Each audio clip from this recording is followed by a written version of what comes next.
Back at the Oi Rio Pro, round of 32 for the men, and Michel Bourez, Caio Ibelli have entered the water along with David Silva and Seth Moniz in the priority heat, the blue heat. Blue heat with 17 minutes, 38 seconds remaining. 7 minutes, 30 seconds for the red heat. The Spartan versus the inspirational Caio Ibelli coming back from an injury. And Caio has earned his way onto the championship tour with a few injury replacements as a wild card this year. Just a bit of a shame that both John and Kelly were injured at the very same time, and only 2 wild cards can be given out for that. So the Spartan up and riding. Spartan carves by Ibelli and hooks it into the lip there. Aggressive turn on the backhand for Michel Bourez. Nice extension on that snap. He wants more as he works his way onto the inside, and Bourez just a little bank off the whitewater. He's going to signal for the ski and get shuttled back out. But that was extremely aggressive backhand hook by Michel Bourez. Yeah, I mean, his backhand surfing is pretty solid. Bourez is pretty much the guy to watch. Big carving turn right in front of his opponent, and then watch the section stand up, and Bourez just goes to town on it. Beautiful timing, beautiful positioning. Could not have done it any better. And for that single maneuver, I think he's going to see some big scores drop his way. Impressive power hook, putting a stamp on the lefts here at Itauna. Michel Bourez opened up with a 6.67. Here's his backup. Oh, quickly to the lip there. Big vert snap. Skips over that section. He puts the board vertical again. Redirects to the right. Little foam climb for Michel Bourez. Calls for the ski. And that's how you back up a 6.67 opener, Michel Bourez. Yeah, 100%. I mean, you know, we talk about tricky lineups, you know, those waves that are difficult to read, and Michel Bourez just seems to make sense of it. I mean, he's looking so sharp. Another look at it. Yeah, you know, he kind of had a little bit of a look right, and he went, you know what, I'm going to stick to the left. Jams it in the pocket. Beautiful turn there. And again, this oncoming section absolutely bashes it, and then gets a little bonus foam climb right there to finish off. So 3 solid maneuvers in concession. He said he's had a pretty lackluster year. Hasn't really felt like he's surfed. Here goes Caio. Caio Ibelli weaving his way down the line, punches the lip there, just gets gobbled up.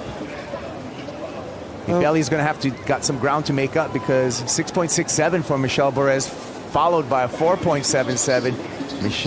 Caio Ibelli chasing Michel Bourez at this time. Even right now, with 3 minutes and 20 seconds to go, if he, for example, gets a 4 or 5 and breaks it down into 2 waves, is he going to have enough time to get back out? You know, obviously David Silva will get priority then and come and sit right next to him and close it out. So as this heat winds down, it's going to be more and more apparent that Seth has got to find a perfect score, and how's he going to do that?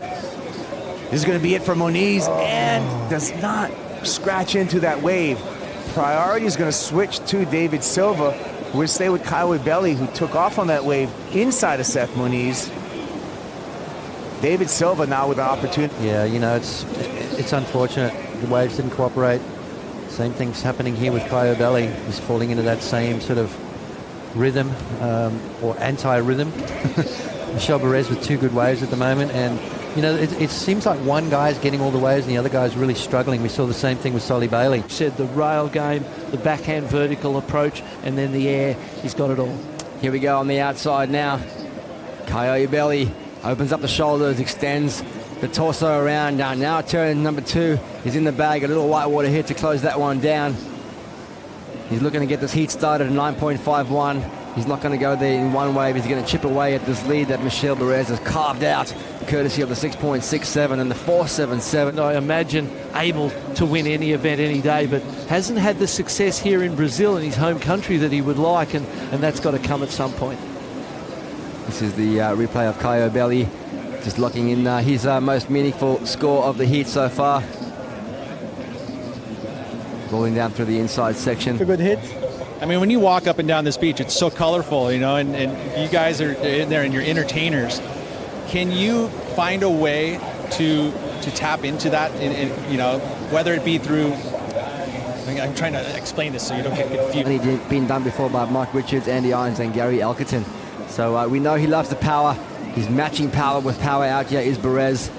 We saw Ibelli just going down on that one. Completions are critical. And I know that's, I've seen Neymar post shots with Gabriel. I know that's been, it's part of that foundation. Obviously, with the 2-time world champion's going to do it. But Here we go. Up and riding Michel Bourez. 3 minutes remaining in this one. Michel Bourez out in front over Caio Ibelli, the Spartan. The second only ever Tahitian to qualify for the championship tour behind Vatia David. You would have competed against him in time. 3 minutes to go. 7.27 required, and scores starting to drop in now for Medina. It's going to be a pretty solid one, bud. It's going to be a solid one. He hasn't been able to convert, so tough heat for him. But this guy, on the other hand, Michel Bourez, he's been selective. He's only ridden a few waves, but the waves that he has ridden, he has been feeling. And you'll hear the onside announcer now calling this hit to a close. It's going to be the Tahitian, Michel Bourez, booking himself a place in the round of 16. Unfortunately for Caio Ibelli, it's the end of the road here at equal 17th place.